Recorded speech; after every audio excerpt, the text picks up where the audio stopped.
Like a few people, I spent some time looking at White's aviation photos, which are the earliest reliable aerial record, taken in the late 40s, 50s, and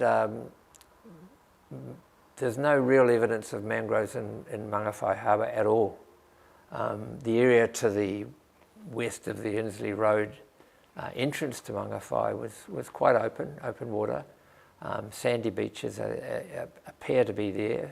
If you look back at history, there was a lot of land being developed by Land and Survey, all of King Road, and it was all for the rehab farmers, the ones that had been serving overseas in the war. And so there was all that agricultural land was getting worked over.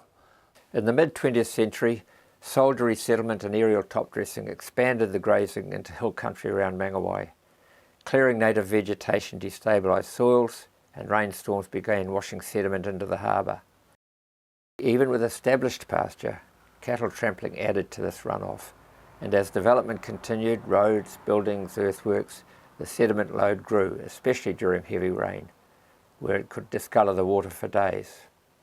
In calmer areas, the silt settled, forming mudflats ideal for mangrove colonisation. And over time, these scattered seedlings became dense forests, trapping more sediment, shrinking open water areas, degrading biodiversity, and reducing the value of the harbour for recreation. And if you drive just out of Mangawhai on the left now, you'll see a post in the ground, and we had a bar and another post, and that was our swimming pool, that was our kicking bar.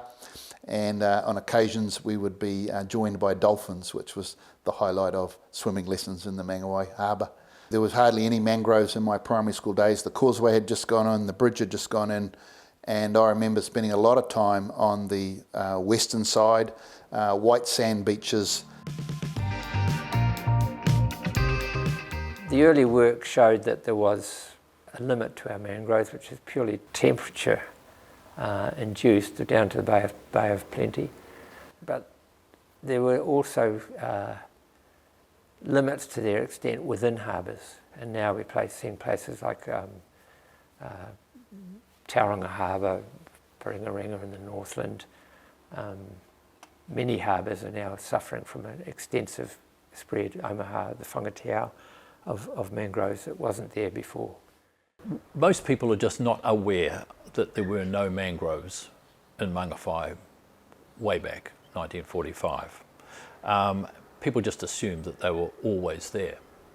But however, the community, I think, does need to be more aware that human activity has created this situation. And again, it needs to be human activity that manages them. Well, this is where the debate really starts. There's only a few people that are actually aware of the problem. Most people, the common view is that mangroves are an important conservation plant. They're an indigenous species out of control. I think it was work by Professor Chapman of the Auckland University Botany School in the 80s when he wrote scientific papers on mangroves and basically transferred the conclusions of work on tropical mangroves, which themselves are still contested, but included transferred those conclusions to New Zealand.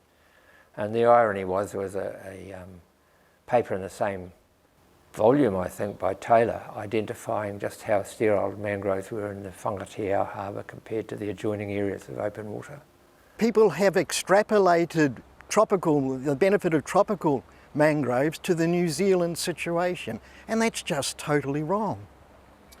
The assumption that they brought the same values as tropical and subtropical mangroves, I think is the problem. Sure, mangroves do have uses. They can control foreshore erosion. So, you know, we need to get a different perspective. They don't deserve the conservation icon that people inherit them with.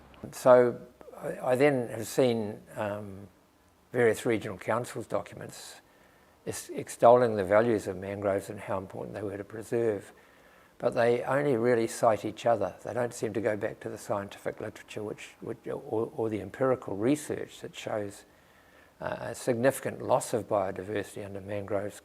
Tropical mangroves and subtropical mangroves are totally different in terms of their biodiversity, They're larger trees with larger structures. They're more elevated with easier water flow through them.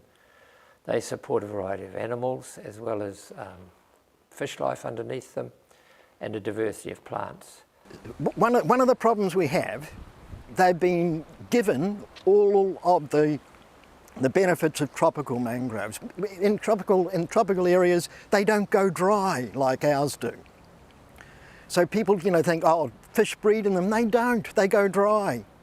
The problem with those tropical mangroves is that they're receding. They're not advancing, and so there is a major issue to try and restore or preserve them. That's quite different here. We have a single species of mangrove that dominates. You don't get any variety underneath it. I've noticed the huge changes in the flounder numbers. They've receded quite a lot from my young days, and that, I believe that's down to the overpopulation of mangroves in our creeks, which we never had when we were young. Compared to what's happening today, the creeks are blocked, causing havoc. And I know that the flounder species, mullet species in our creeks have diminished quite considerably. All of the areas inland of the two causeways are now choked by mangroves. And that has an effect on the tidal prison. We're trying to keep the harbour open. So, if you reduce the amount of water coming in and coming out, that has other effects.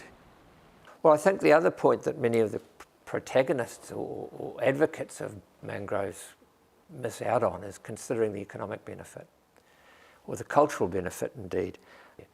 So if we allow the continuing proliferation of mangroves to diminish the values of the harbour, we'll see a loss of property value, we'll see a loss of recreational value, and that will translate into negative economic impacts, quite significant ones. That has to be brought into our equation when we're balancing what do we do with the mangroves. So far it's been remarkably absent. If in fact we were to allow no removal of mangroves, the mangroves would go and they would proliferate right through the mangrove, right through the estuary. And as a result of that, there would be all the level of sand build up and silt build up that you see as you go along Insley Street. And of course that would mean that the tidal prism, the amount of water that flows in and out, gets reduced more and more, and ultimately it could get to the point where the natural outlet, which is up by the heads, gets clogged up again. And that's what occurred basically back in 1978, that occurred, and then the upper harbour became toxic. So yeah, personally I think if we just leave it, eventually it'll just choke the harbour out, and the long-term effect on Mangawhai would be a very big negative. In Lincoln Road we're seeing mangroves taking over the foreshore area. In Back Bay we have a very unique rush system which is being invaded by mangroves, and that growth is insidious. It's just taking them over. The solution is a permitted regime to remove juvenile mangroves, especially from the foreshore areas and into the areas of the open sand flats where they're starting to invade. So you shouldn't need a consent to be able to do that. People should recognise the problem that's occurring, and they should be allowed to remove them, as of right. The work that we do is each year we manage about 39 hectares of the mangrove removal, and we have a resource consent for that, which we got in 2013, which allows us for 35 years to remove mangroves. So we do, the public will see that mostly when they drive along Insley Street to the right hand side of going toward the school. You will see that those mangroves are cleared. That is the only areas that we are allowed to remove, and we only remove juveniles. We don't remove mature trees. So it's quite restricted, but it's made a huge difference to the outlook of Mangawhai when you go along Insley Street. Those open areas are prime grazing areas or foraging areas for our wading birds, and especially during the summer season for the summer birds. If we lose that habitat, then we are placing in jeopardy the habitat of all those wading birds and even the summer birds. I know the fairy terns are iconic, they need to be protected, but I think that, you know, some of the measures that they're taking to protect them may be actually counterproductive. They needed, I think, the shallow open areas across the hard sand areas for feeding rather than under the mangroves. They don't feed under the mangroves. In terms of environmental side of things, in terms of what you talk about, things that have been done, there's an area called the Sand Island, which is sort of in the Sands estuary area. In 1955 or thereabouts, there were only about 12 mangroves actually on the island. Eventually it became completely proliferated with mangroves. We were, as part of our resource consent, were allowed to remove those. Since then, the birds have all come back because there were no birds on that within the mangroves, and now it's been designated as a significant bird area.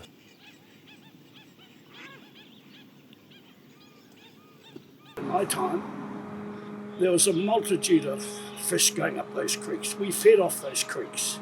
Today, we don't feed off them. We've got to have a boat to go out into the harbour to catch our fish. So there has to be something happening quite dramatically for that to happen. And yep, I'm not against environmentalists, no, I'm not saying that. But there has to be a happy medium where we can look at things from two perspectives.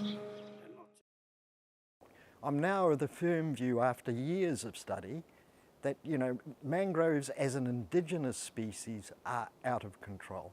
And that resulted in what can be really described as a myopic protection regime, where various people have imbued mangroves with all the attributes of tropical mangles and have said, you know, they need to be protected at all costs. So for years we had the four regional councils, that's Northland, Auckland, Bay of Plenty and Waikato, having avoidance regimes where mangroves were protected just about at all cost. That's changing a little bit now. My conclusion, based on the evidence that's there at the moment, is that the biodiversity and environmental benefits of open waters as a harbour and a much more defined harbour edge would exceed or do exceed any benefits that mangroves may bring. I don't see any benefits here because I see them, as I said at the outset, as a monoculture that simply reduces biodiversity